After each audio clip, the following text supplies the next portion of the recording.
Hey there, friends. I'm glad you're here. Tonight, I've got a story you're going to love. But before we settle in, go ahead and hit that like button and subscribe so you don't miss any of these cozy tales. And hey, drop a comment letting me know where you're tuning in from and what time it is where you are.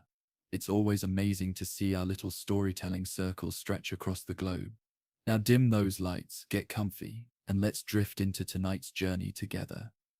A long, long time ago, before the mighty empire that would stretch across continents, there was just a small group of people living on a series of hills along the banks of a river in central Italy. This area would one day become the heart of a civilization that would change the world, but at that time, it was a place full of wild forests, clear waters, and untamed land. The Tiber River, winding through the heart of the land, was the life force of this growing settlement. It was on these 7 hills, Palatine, Aventine, Capitoline, and others, that the first seeds of a future empire were planted. The story of Rome's foundation is wrapped in both history and myth, and depending on who you ask, you might hear slightly different versions of how things began. But one version passed down through generations is the one most often told. According to this legend, there were 2 twin brothers born to a princess named Rhea Silvia. Their father was none other than the god of war, Mars, which made these babies something special right from the start. The twins were named Romulus and Remus, and from the very moment they came into the world, it was clear that their lives were going to be anything but ordinary. Now, things didn't start off too smoothly for the boys. Rhea Silvia's uncle, King Amulius, had seized the throne from her father and didn't exactly trust his niece. When Rhea Silvia had children, particularly twins who were part divine, he saw them as a potential threat to his rule. So, in his paranoia, he ordered the babies to be drowned in the Tiber River. But fate had a different plan. Instead of drowning, the twins were carried by the river's current, eventually coming to rest near the banks of the river. There they were discovered by a she-wolf known in the legends as a lupa, who, in a strange twist of fate, took them in as her own. She nursed them, kept them warm, and cared for them in her cave, the famous Lupercal. As the days passed, the boys grew strong and wild, learning to fend for themselves under the wolf's watchful eye. The twins were eventually discovered by a shepherd named Faustulus, who, along with his wife Acca Larentia, raised them as their own. They didn't know who the boys truly were, only that they were special in some mysterious way. Romulus and Remus grew up strong, resourceful, and brave, showing signs of their future greatness. They quickly became popular among the local people, admired for their courage and sense of justice. Yet, even in their youth, the shadow of their royal blood seemed to follow them. As the years passed, the 2 brothers found out the truth about their origins. They learned that they were not the children of just any noble family, but of the god Mars himself. This discovery set them on a path toward their destiny. Romulus and Remus were driven by the desire to take back what was rightfully theirs, the throne that had been stolen from their grandfather, King Numitor. Determined to restore their grandfather's kingdom, the twins decided to confront King Amulius. They gathered a group of followers and led a raid on his palace. In the end, they succeeded in overthrowing Amulius, and he was either killed or exiled, depending on which version of the story you prefer. With Amulius gone, Romulus and Remus brought their grandfather back to power, and the kingdom was restored to its rightful ruler. But while Romulus and Remus had accomplished something great, they still hadn't finished what they had set out to do. They wanted to establish a city of their own, a place that would stand for generations to come. The question was, where should they build it? Now, this is where the famous story of the founding of Rome takes a dramatic turn. Romulus and Remus couldn't agree on the exact location for their new city. Both brothers had their own ideas about where it should be built, and the argument became heated. So, to settle their disagreement, they turned to the gods for guidance, using an ancient practice called augury, which involved interpreting the flight patterns of birds as signs. The brothers climbed to different hills to see which one the birds favored. Remus saw 6 vultures fly over his chosen hill and Romulus saw 12 over his. According to augury, 12 was the favored number, so Romulus's choice Palatine Hill was the one that would become the site of their new city. But as things often go in the world of legends, things didn't end peacefully between the brothers. Romulus, feeling that the gods had chosen him, began building walls around Palatine Hill, marking the place where the future city of Rome would rise. Remus, not one to back down easily, mocked his brother's work, claiming that his own hill had been just as blessed. In a fit of anger, he jumped over the walls Romulus had built, perhaps to show that they were not strong enough or to challenge Romulus's decision. In the heat of the moment, Romulus, filled with both frustration and a sense of divine destiny, struck his brother down, killing him. And so the city of Rome was founded by Romulus alone. In his grief over killing his brother, Romulus vowed to never forget the tragic price of his new city. But there was no turning back now. The city of Rome, the eternal city, was born. Romulus went on to establish the first laws of the city, creating a council of elders known as the Senate, which would help guide the people of Rome. He also organized the first army, because a city without protection was a city that wouldn't last long. Soon, people from all walks of life, refugees, runaway slaves, outlaws, and wanderers began to flock to the new city, drawn by its promise of safety and a fresh start. Rome grew quickly, though it remained small and somewhat humble, a fledgling city on the banks of the Tiber River. The early Romans faced many challenges, from rival tribes to the harshness of nature, but Romulus was determined to make his city a success. Over time, more people came to live in the growing settlement. The city began to thrive. As it expanded, Romulus laid down new laws, built temples to honor the gods, and established the foundations for what would one day become one of the greatest civilizations in history. Despite the rapid growth, Romulus was often lonely. He had no one to share the burden of ruling with, and the death of his brother left him with a sense of sorrow that never fully faded. But he carried on, knowing that his city, his people, and his legacy were too important to abandon. Under his leadership, Rome would continue to grow, and the Roman people would begin to form the core values and traditions that would shape their empire for centuries to come. And so the city of Rome began its journey, a city founded by the blood of a brother and the ambition of a king.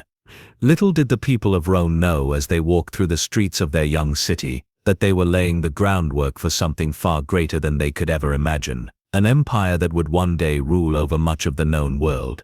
It was only the beginning, but the story of Rome had already begun. After the dramatic and bloody founding of Rome by Romulus, life in the city began to take on a rhythm of its own. It was still a rough and tumble place, a collection of huts on the Palatine Hill. But it had heart, ambition, and more than a touch of destiny riding on its shoulders. The early Romans were tough, practical, and scrappy, just like their founder. And under Romulus's rule, the city began to transform from a myth into a society. Romulus ruled as Rome's first king. Though he had started out as a warrior, he had to become more than that. He had to become a builder, a lawmaker, and a leader. He formed Rome's very first army and introduced its earliest institutions. He created a council of elders, which would later evolve into the Roman Senate. This group of 100 men, known as patres or fathers, became the noble class of Rome, the patricians. Still, one big problem loomed over the early city. There simply weren't enough people. Specifically, there weren't enough women. Most of the people who had gathered in Rome were men, refugees, exiles, wanderers, and adventurers. If the city was going to grow, it needed families. So Romulus came up with a bold and somewhat controversial plan. He invited the neighboring tribes to a great festival, including the powerful Sabines. There were games, food, wine, and music, everything you'd expect at a Roman party. But during the celebrations, The Roman men snatched the Sabine women and took them as wives. This infamous episode became known as the rape of the Sabine women. The word rape here refers to abduction, not necessarily violence as we understand it today, though of course it was still shocking. The Sabines were furious and war seemed inevitable. But in a surprising twist, the women themselves intervened. By then many had already settled into their new lives in Rome and had even grown fond of their husbands. Some had children. They threw themselves between the warring armies and begged for peace, arguing that they didn't want to lose their fathers or their husbands. The gesture worked. The Sabines and Romans agreed to merge into a single people, with a shared government and shared king. Romulus ruled jointly with the Sabine king, Titus Tatius, for a time. It was a big step toward Rome becoming more than just a backwater village. This act of diplomacy, built on a moment of violence, oddly reflected the kind of city Rome would become: tough, pragmatic, and always able to turn chaos into order. Romulus's reign eventually came to an end, though no one really knows how. Some say he disappeared in a storm and was taken up to the heavens by the gods. Others say he was murdered by the Senate, tired of his ambition. Either way, the legend claims he became a god after death, known as Quirinus. And with his passing, the Roman kingdom moved into a new phase. The next 6 kings of Rome, though not as famous as Romulus, were deeply important in shaping the city's future. The second king, Numa Pompilius, was a complete contrast to Romulus. Where Romulus was a man of war, Numa was a man of peace. He came from the Sabines and was deeply religious. Numa built many of Rome's early temples and established key religious institutions, including the Vestal Virgins and the office of Pontifex Maximus, the chief priest of Rome. He introduced the Roman calendar, organized religious festivals, and emphasized moral values and tradition. Under Numa, Rome began to feel less like a band of warriors and more like a true civilization with culture, rules, and identity. Then came Tullus Hostilius, the third king, who swung the pendulum back to aggression.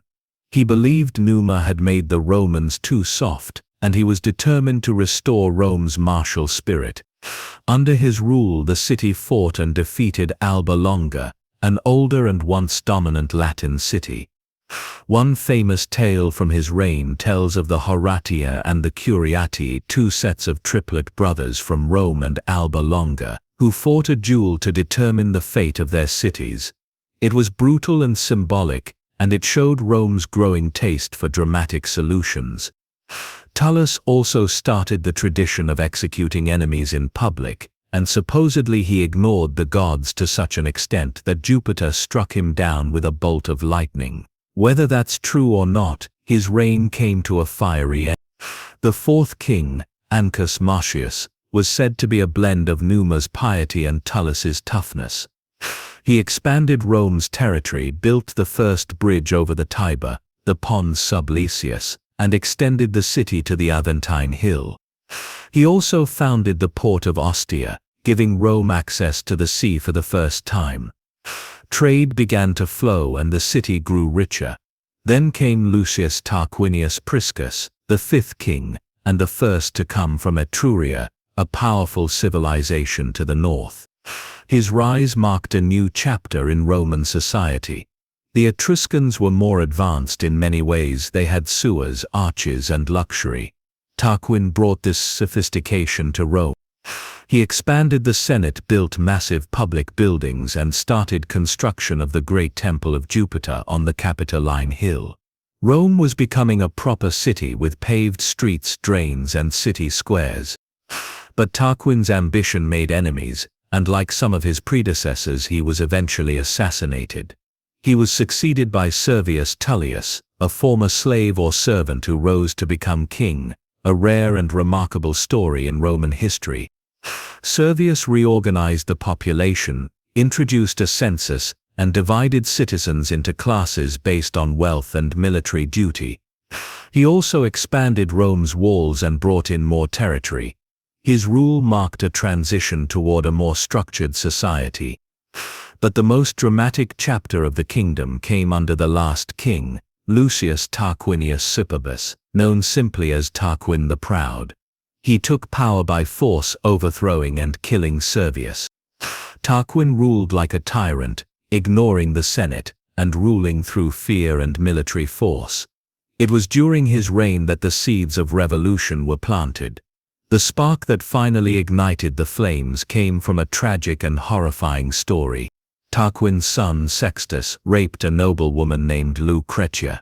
Distraught and shamed, Lucretia took her own life, but not before demanding justice. Her death enraged the Roman people. A nobleman named Lucius Junius Brutus, who had been hiding his intelligence behind a mask of foolishness, led a revolt. The Romans overthrew the monarchy and vowed never to be ruled by a king again. And just like that, in 509 BCE, the Roman kingdom came to an end. The people established a new system of government, the Roman Republic, based on elected officials, checks and balances, and rule by the people, at least in theory. But the kingdom had left its mark. In those first 250 years, Rome had gone from a mythic refuge of outcasts to a real city with temples, roads, military strength, and a distinct culture. It had absorbed neighboring tribes, borrowed from the Etruscans, and created early versions of the institutions that would shape it for centuries. It was raw, chaotic, and often violent, but it was Rome. And it was just getting started. The day the Romans overthrew their last king, Lucius Tarquinius Superbus, something entirely new was born. After generations of monarchy, after centuries of kings making the rules and wielding power from the top down, the people of Rome said, "No more." They had had enough of arrogance, tyranny, and unchecked control.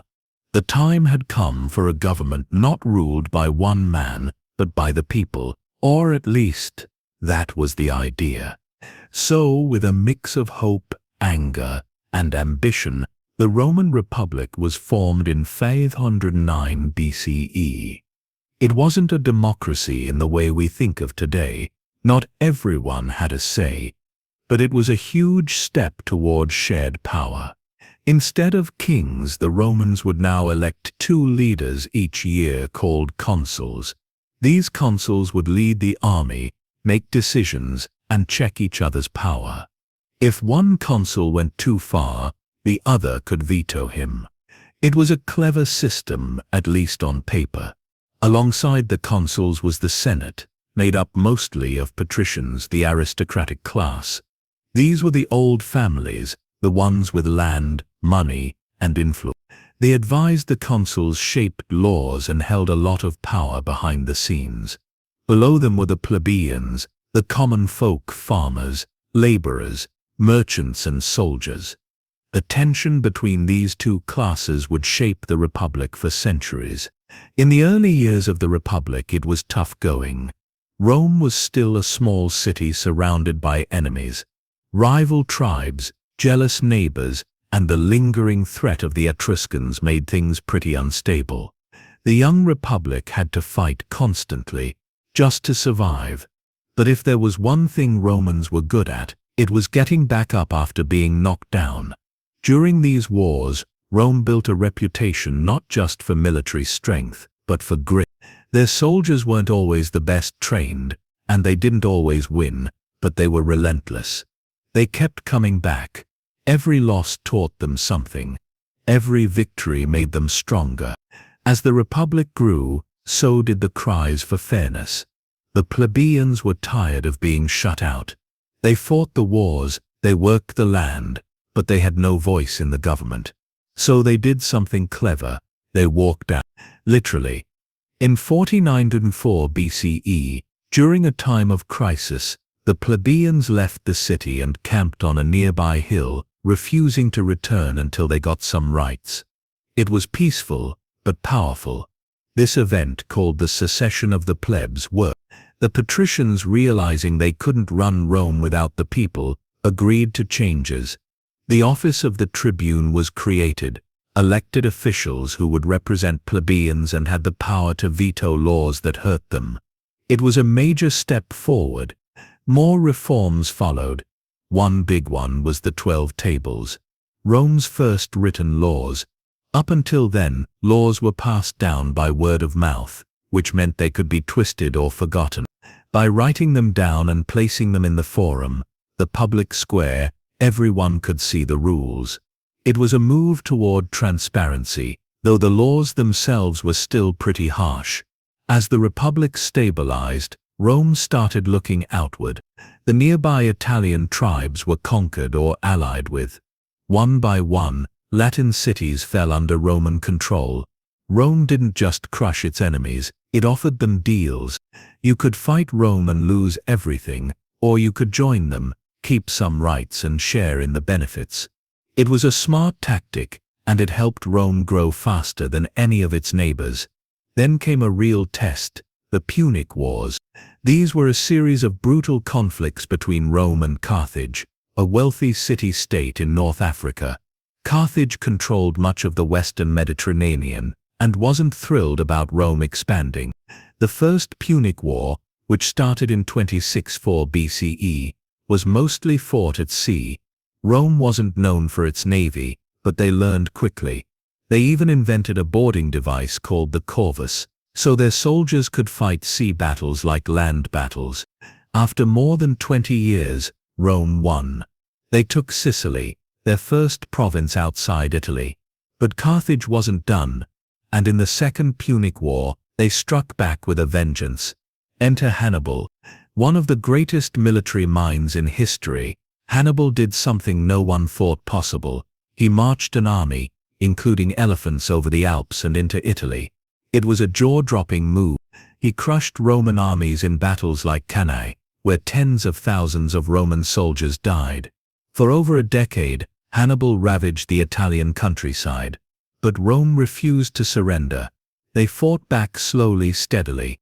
Eventually a Roman general named Scipio Africanus invaded Carthage itself, forcing Hannibal to return home. At the Battle of Zama in 2020 BCE, Scipio defeated Hannibal. Rome had won again. After that, Rome just kept growing. They conquered Greece, parts of Spain, and even parts of Asia Minor. But with all that land came new problems. The Republic began to crack under its own weight. The gap between the rich and poor grew wider. Wealthy landowners bought up huge estates, worked by slaves from conquered lands. Small farmers couldn't compete and lost everything. The cities filled with unemployed men, angry and desperate. Meanwhile, ambitious generals started gaining more power. They had the loyalty of their troops, which made them dangerous. Men like Marius and Sulla used their armies to push their own agendas. Civil wars broke out. Rome wasn't falling to enemies. It was tearing itself apart from the inside. Then came Julius Caesar. Brilliant, charismatic and bold, Caesar rose through the ranks fast. He won glory in Gaul, modern-day France, where he led brutal campaigns that made him rich and famous. The Senate feared him, and when they ordered him to disband his army and return to Rome, Caesar made a fateful decision. In 49 BCE, he crossed the Rubicon River with his army, a direct act of war against the Republic. "The die is cast," he reportedly said. There was no turning back. Another civil war followed. Caesar defeated his enemies and declared himself dictator for life. Many Romans loved him. He gave land to the poor, reformed laws and brought order. But others feared he was becoming too much like a king. On the Ides of March in 44 BCE, Caesar was assassinated by a group of senators, including his friend Brutus. They believed they were saving the Republic. Instead, they threw Rome into chaos. More civil wars followed. Eventually Caesar's adopted heir, Octavian, defeated all rivals, including the famous duo of Mark Antony and Cleopatra. In 27 BCE, he became Rome's first emperor, taking the name Augustus. The Republic was over, but it had lasted nearly 500 years. It saw Rome rise from a struggling city-state to a vast, powerful republic that stretched across the Mediterranean. It gave the world laws, political ideas and stories still told today. And now a new chapter was beginning. The Age of Emperors. The year was 27 BCE, and Rome was still licking its wounds from years of civil war. People were exhausted. The Senate, what was left of it, needed stability. The streets were quieter, but tension still hummed beneath the surface like distant thunder. And then came Octavian. Octavian was no ordinary man. He was Julius Caesar's great-nephew and adopted son. After Caesar's assassination, Octavian had bided his time, gathered allies, outmaneuvered enemies, and crushed opposition. He was young, clever, and calm. Unlike Caesar, he didn't march in like a king. He was smoother than that. In 27 BCE, he walked into the Senate and offered to give up all his power. The senators, weary and worried, begged him to stay. They handed him more power instead. They gave him the title Augustus, meaning the revered one. Just like that, the Republic was done, and the empire had begun. Augustus knew that the Romans still hated the word king, so he never used it. Officially, he was just the first citizen, but in practice he held the keys to everything. He controlled the army, the finances, foreign policy, and pretty much every decision that mattered. Still, he kept the Senate around. It made things look traditional. That was part of his genius. He gave people the illusion of the old republic while running an empire in all but name. Under Augustus, Rome entered a golden age. Roads were repaired, cities were cleaned up, temples were rebuilt. He famously said he found Rome a city of brick and left it a city of marble. Trade boomed. The Mediterranean Sea became a Roman lake, buzzing with ships and merchants. This was the start of what historians now call the Pax Romana, the Roman peace. For over 200 years, the empire enjoyed a rare stretch of stability. Sure, there were wars on the frontiers and the occasional bloody power struggle, but for the average Roman citizen, life was calm. That calm stretched from Britain to Egypt, from Spain to Syria. It was vast. It was impressive. And it wasn't just politics and marble statues. Roman engineering exploded during this time. Roads were built with such precision that many are still in use today. Aqueducts carried fresh water across miles of land into the heart of cities. Bathhouses offered communal places to wash, gossip, and unwind. Amphitheaters echoed with roars from gladiator battles. The Colosseum in Rome, built a few emperors after Augustus, became a symbol of everything Roman grandeur, spectacle, and a taste for drama. But even as Rome glittered, the emperors who followed Augustus weren't always made of marble. Some were brilliant. Others were disasters with gold crowns. Take Tiberius, Augustus's stepson and the second emperor. He was serious and capable, but also cold and paranoid. He ruled from the shadows and eventually retreated to an island, leaving Rome in the hands of corrupt officials. Then came Caligula. At first he was adored. Young, handsome, and charismatic, people thought he'd be a great ruler. But within months, something changed. He became erratic, cruel, and completely unhinged. Legend says he once tried to make his horse a consul. He drained the treasury with wild spending and offended just about everyone. He was assassinated by his own guards after just 4 years. After him came Claudius, unexpected and underestimated. A stuttering, awkward man, Claudius surprised everyone by being a sharp and effective ruler. He expanded the empire, adding Britannia to Roman territory. He improved the legal system and even took time to read books. Turns out, being the guy no one expects can sometimes be an advantage. Then came Nero. Oh, Nero! He fancied himself an artist more than a statesman. He sang, played instruments, acted on stage. But when Rome burned in 64 CE, Many believed he had a hand in it, or at least fiddled while it happened. He blamed the fire on Christians and launched the first major persecution of them. Nero's rule ended in chaos, and his death marked the fall of the first imperial dynasty. After that, Rome went through what's called the Year of the Four Emperors in 69 CE. It was exactly what it sounds like, one emperor after another, fighting for power. But from that chaos rose Vespasian, a general with no noble blood but loads of experience. He founded the Flavian dynasty and brought some much-needed calm. His son Titus finished the Colosseum and dealt with disasters like the eruption of Mount Vesuvius. The next century saw the rise of the 5 good emperors. These weren't just guys with good PR, they were mostly competent, thoughtful rulers who expanded the empire while maintaining order at home. Trajan pushed Rome's borders to their greatest extent. Hadrian built walls to protect them, including the famous one in northern Britain.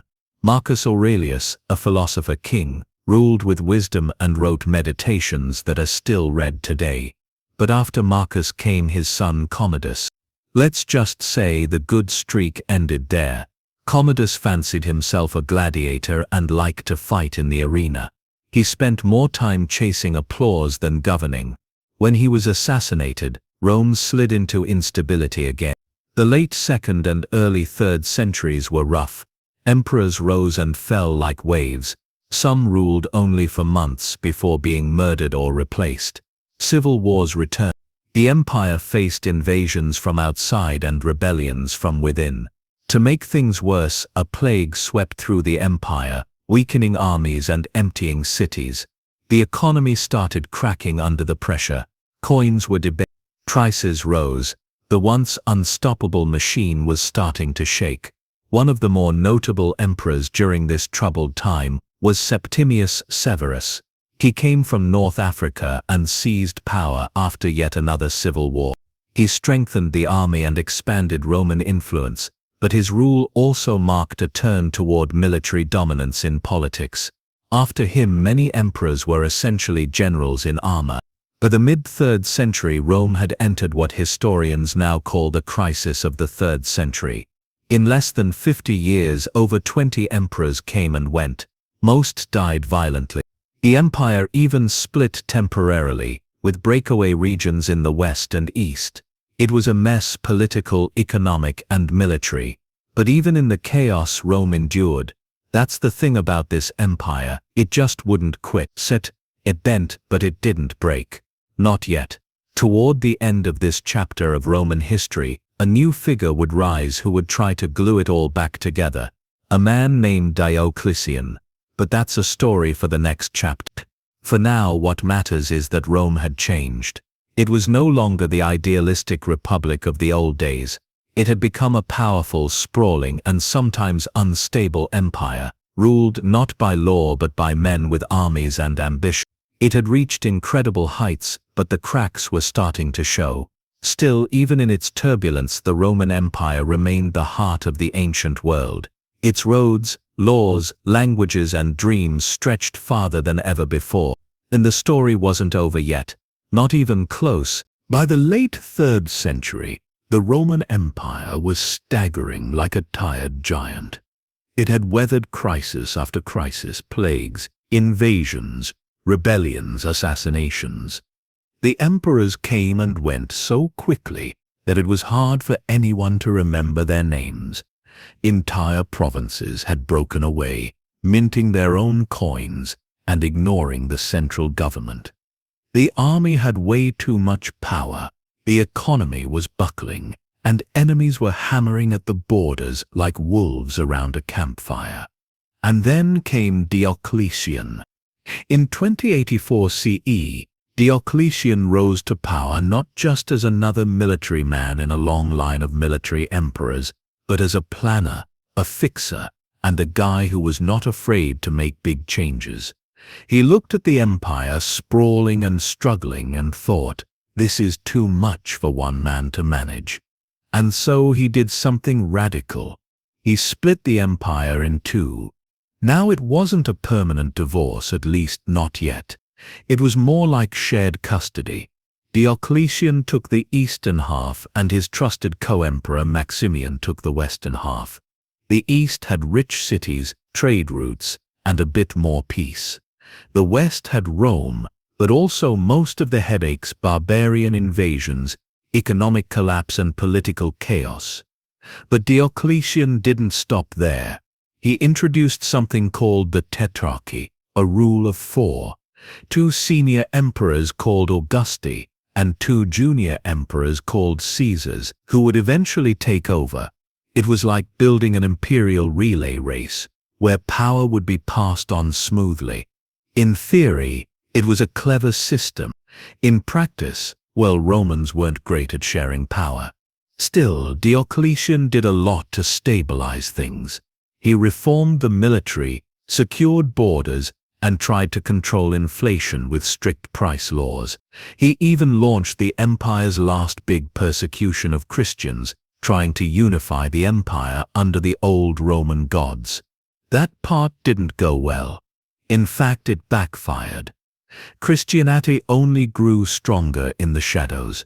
In 31-5 CE, Diocletian did something almost no emperor ever did. He voluntarily retired. He moved to a palace in what is now Croatia and spent his final years gardening. Honestly, it might have been the smartest move he ever made, but after Diocletian left the stage, the whole tetrarchy fell apart like a card tower in a breeze. The co-emperors fought, the Caesars rebelled. It turned into another messy power struggle, and out of that mess rose one man who would change the empire forever, Constantine. Constantine fought his way to the top, defeating rivals one by one. In 3012 CE, at the Battle of the Milvian Bridge, he claimed he saw a vision in the sky, a cross of light and the words, "In this sign conquer." He ordered his troops to paint Christian symbols on their shields. He wanted less. The next year, Constantine and his co-emperor Licinius issued the Edict of Milan, granting religious tolerance across the empire. Christianity went from outlawed cult to officially accepted religion almost overnight. Eventually, Constantine became sole ruler. And in 3030 CE, he moved the imperial capital from Rome to a new city in the east, Byzantium. He rebuilt it, expanded it, and renamed it Constantinople. That move was huge. The heart of power had officially shifted eastward. The Western Empire would never quite recover from that. Constantine also supported the church in a big way. He helped organize the Council of Nicaea in 35 CE, a major meeting of bishops to settle Christian doctrine. For the first time, Christianity was not just tolerated, it was backed by imperial power. After Constantine, his sons took over, but they didn't have the same finesse. The empire continued to divide and redivide. Emperors rose and fell. Some were decent, some were disasters, and through it all, the Western Empire kept sinking deeper into trouble. Barbarian tribes, Goths, Vandals, Franks, and others kept pressing on the borders. Some came to raid, others came fleeing from even scarier invaders behind them, like the Huns. The Huns were a storm on horseback, fast, fierce, and terrifying. Under their famous leader, Attila, they charged through Eastern Europe like a thunderclap. Entire villages emptied before them. The Western Roman Empire could barely cope. In 3076 CE, a large group of Goths was allowed to cross into Roman territory, seeking asylum from the Huns. But things went badly. The Romans mistreated them, overcharged them for food, forced their children into slavery. Eventually the Goths revolted. In 3078 CE, at the Battle of Adrianople, they crushed the Roman army and killed Emperor Valens. It was a shocking defeat. Rome had faced many enemies before, but this felt different. Over the next few decades, the Western Empire just couldn't keep it together. It lacked strong leadership. The economy was breaking down. There were more generals than farmers, and many of those generals were from barbarian backgrounds themselves. The army started hiring more mercenaries, people with swords, but no loyalty. In 410 CE, something unthinkable happened. Rome was sacked. The Visigoths, led by Alaric, marched into the Eternal City and looted it. It was the first time Rome had fallen to an enemy in over 800 years. The shockwaves were huge. People across the empire wept. Saint Jerome, a scholar living in Bethlehem, wrote that the world was ending. But the empire limped on. A few emperors tried to hold things together, but they were more like patchwork than pillars.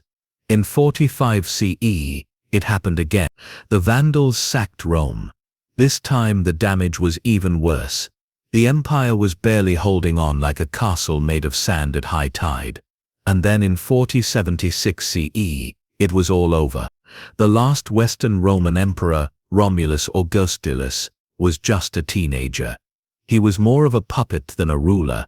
A Germanic general named Odoacer marched into Italy, deposed Romulus and declared himself ruler of Italy. No bloodbath, no massive battle, just a quiet end to an era. The Roman Senate sent the imperial regalia to Constantinople, basically saying, "We're done here." The Western Roman Empire, which had once ruled over vast lands and countless peoples, was officially gone. But not everything ended. The Eastern Roman Empire, what we now call the Byzantine Empire, kept going. It would last for another 1,000 years, centered around Constantinople. But the western half, the one with Rome, the one that had started it all, that chapter had closed. The fall of Rome didn't happen in a single moment. It was a slow fade, a crumbling of stone and silence. For centuries, people would look back and try to figure out where it all went wrong. Some blamed luxury, others blamed invasions or weak emperors or the loss of civic virtue. The truth is, it was all of that and more. But even in its fall, the Roman Empire left behind a legacy so massive, it still shapes our world today. Its roads, its laws, its languages, its dreams, they're still with us. Rome may have fallen us, but it was never forgotten. So, the Western Roman Empire was gone. The last emperor had been quietly packed away, and a Germanic king now ruled in his place. No fanfare, no grand farewell. Just like that, one of the greatest empires in history had come to an end. But the story of Rome didn't stop there. Not even close. You see, Rome was never just about emperors and legions and marble statues. It was an idea, a system, a culture. And ideas, especially good ones, have a habit of sticking around. Even as the Western Empire crumbled, Rome lived on in other forms, quietly weaving itself into the future. Let's start with the Eastern Roman Empire, better known as the Byzantine Empire. While the West fell apart, the East adapted.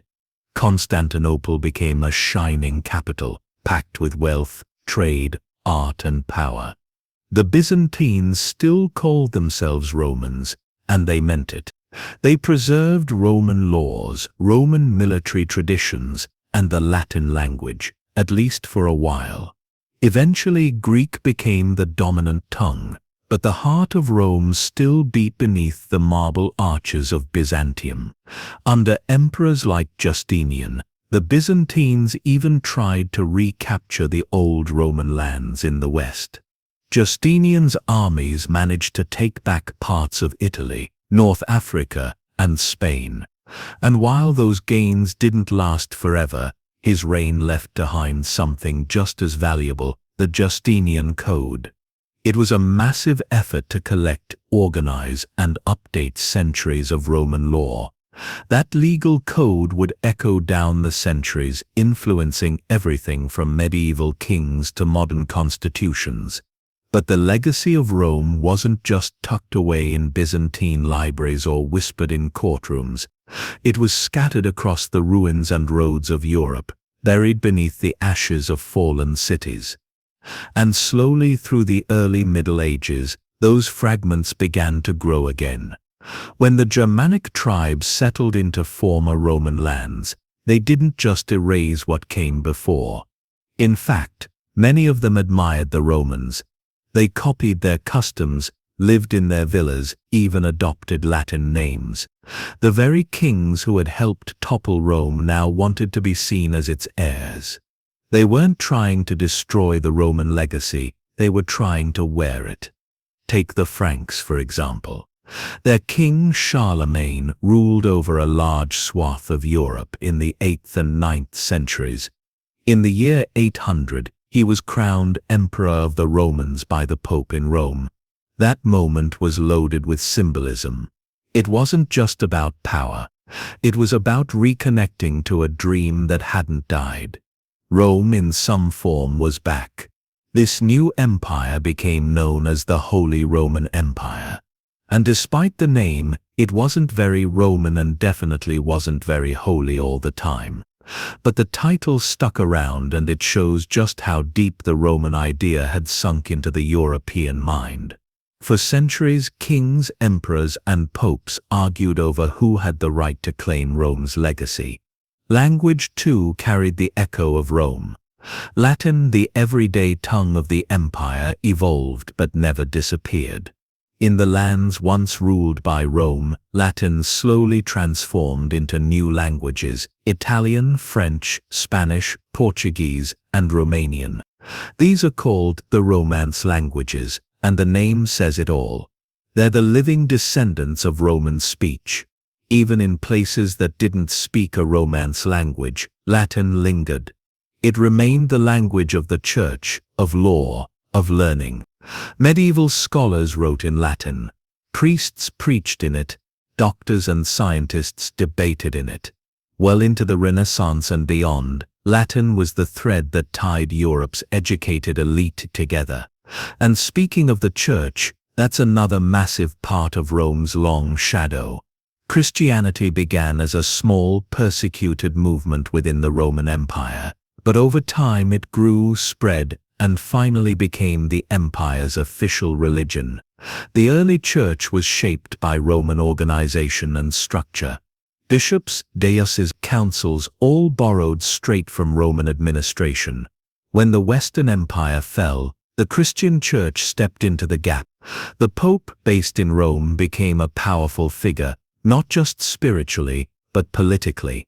Medieval popes wielded influence like kings, and Rome, once the heart of an empire of soldiers, became the center of an empire of faith. Art, too, bore Rome's fingerprints. Medieval and Renaissance artists looked back to Roman sculpture and architecture for inspiration.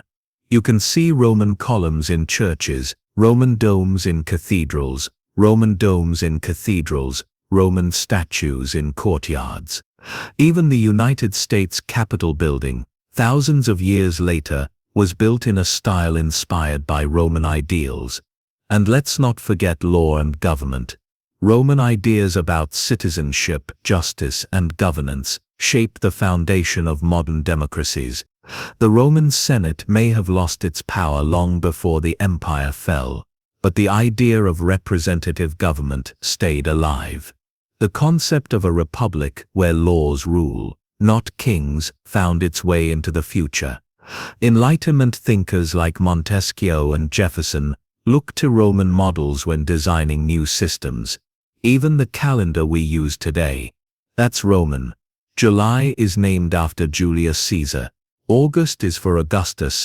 The 12-month structure, the leap year, these are all legacies of Roman timekeeping. And then there's the mythos. Rome became more than history, it became a symbol. A symbol of order, of greatness, of human potential.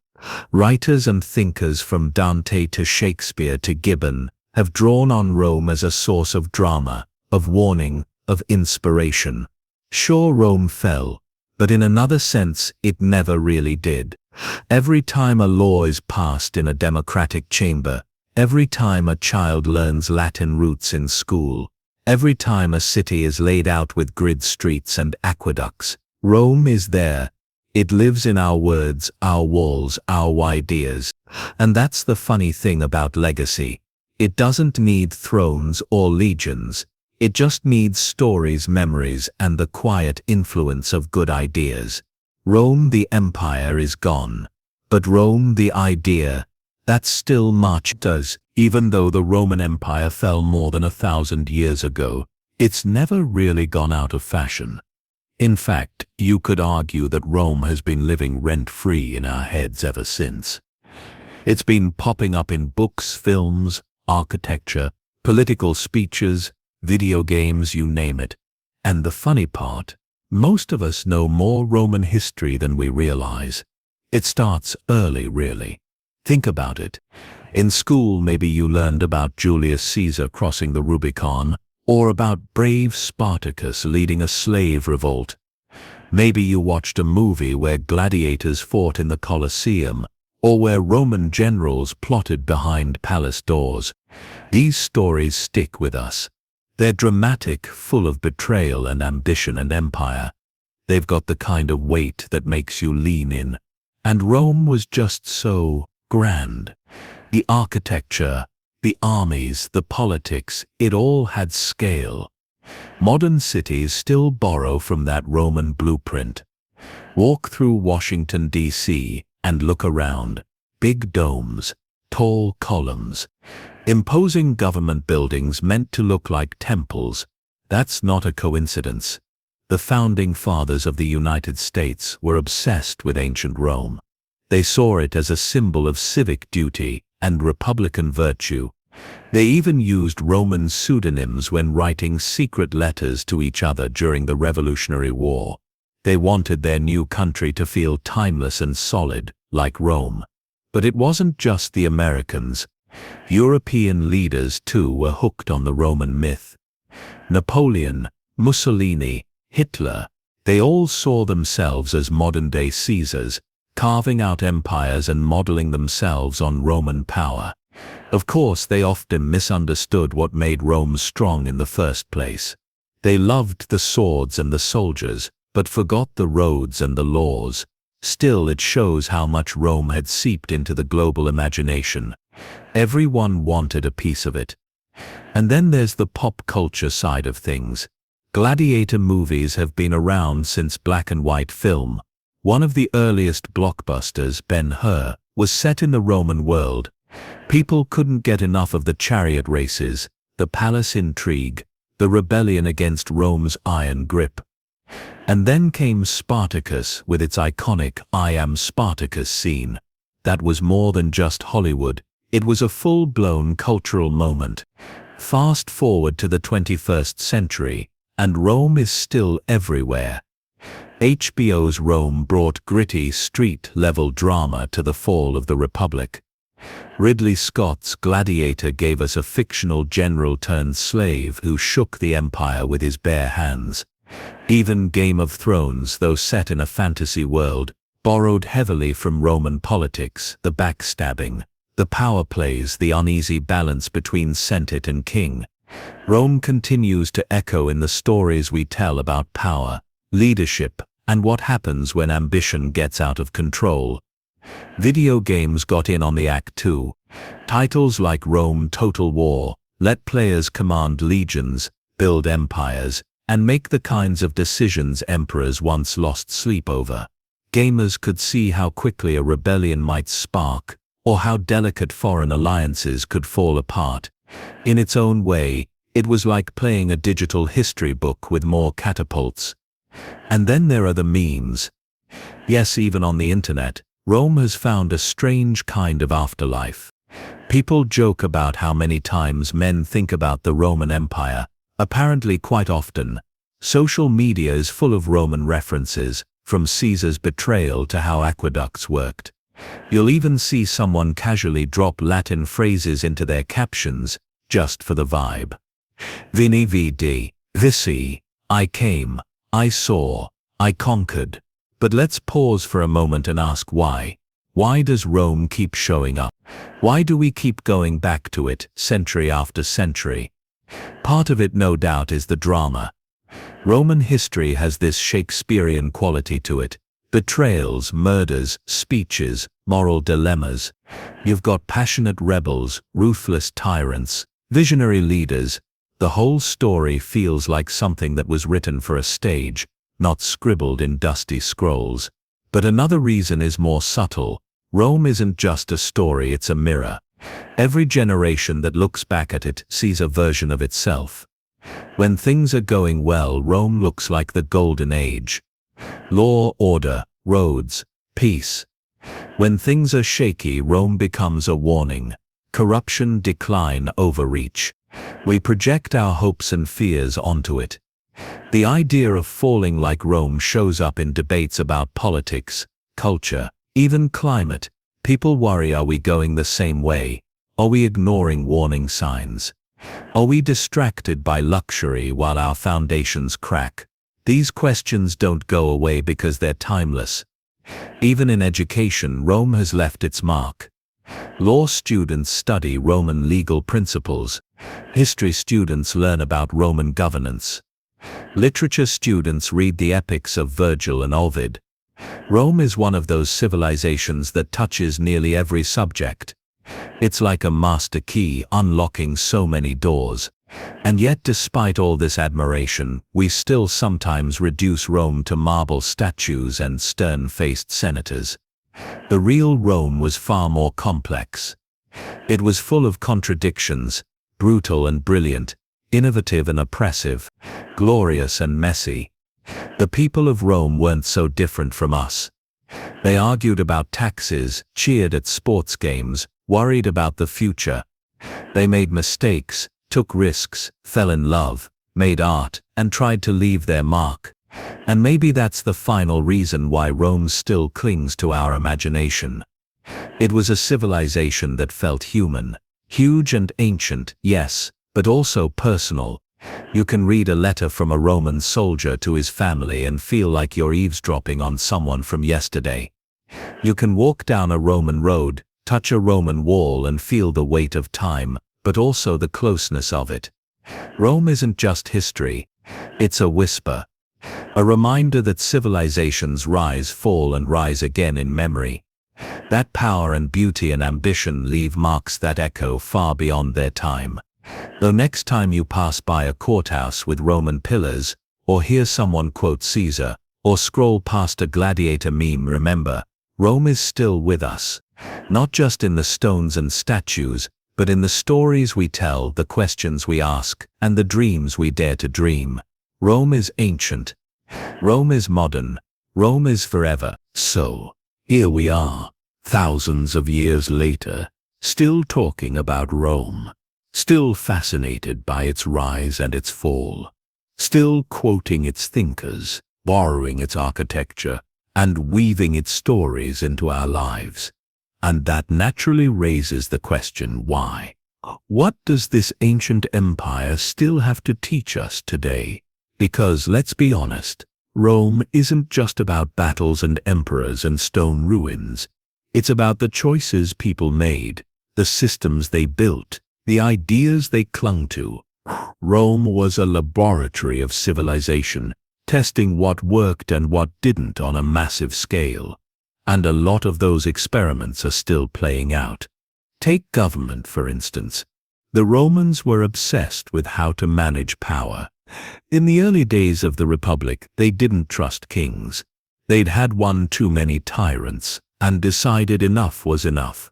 So they created a system with checks and balances, where no one person could hold too much control. Two consuls ruled together. The Senate advised and debated. Laws had to go through assemblies.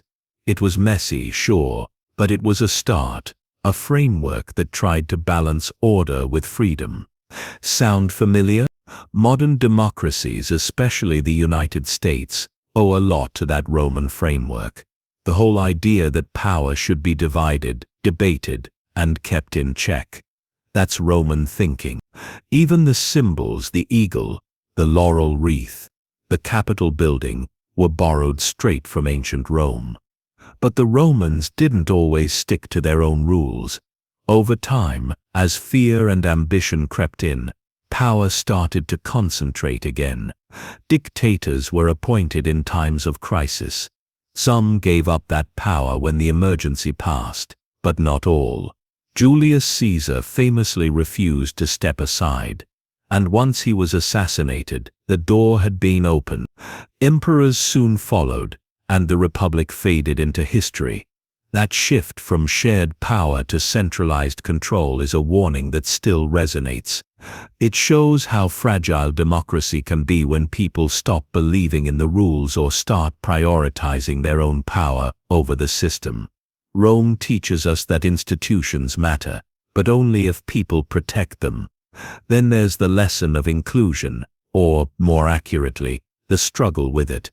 At its height, Rome ruled over a vast mix of people: Italians, Greeks, Gauls, Egyptians, Syrians, Africans, and more. Different languages, customs, gods, and for a while Rome found a way to bring them in. They offered citizenship. They built roads and cities as distant provinces. Locals joined the army, the government, even the Senate. It was messy and uneven, but it worked. For centuries, Rome held together a sprawling, diverse population, not by forcing everyone to be the same, but by giving them a shared identity. That's another lesson that sticks. The idea that a society can be strong because of its diversity, not in spite of it. That inclusion builds loyalty, that people are more likely to defend something they feel part of. But Rome also stumbled when it came to inequality. Wealth became concentrated in the hands of a few. Landowners grew rich while small farmers were pushed out. The gap between rich and poor widened, and resentment simmered. Populist leaders exploited that anger, promising reforms they couldn't always deliver. Sound a bit too familiar? History doesn't repeat itself exactly, but it does rhyme. And Rome's story reminds us what can happen when inequality festers too long, when public trust crumbles and when power starts serving the few instead of the many. Culture-wise, Rome also shows us the importance of legacy. Think about how much we still borrow from them: literature, architecture, law, even fashion trends. The Romans weren't just conquerors. They were builders, planners, writers, artists. They understood the value of leaving something behind, not just for their own glory, but for generations to come. Cicero's speeches, Virgil's poems, Seneca's essays, they're still read today because they touch on things we still wrestle with. Justice, morality, duty, what it means to be a good citizen, what it means to live a good life. That's another enduring lesson. Empires rise and fall, but ideas can last forever. Rome reminds us that culture is just as powerful as conquest. And speaking of culture, Rome had a complicated relationship with entertainment. They knew how to put on a show, whether it was gladiator games, chariot races, or elaborate festivals. These events were more than just fun. They were a tool of control. Keep the people entertained, distracted, and they'll be easier to govern.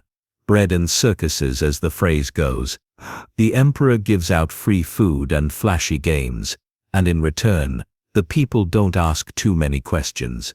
That idea still hits close to home, doesn't it? In a world flooded with non-stop media and quick pleasures, Rome quietly reminds us to stay alert, to make sure we're not trading awareness for amusement.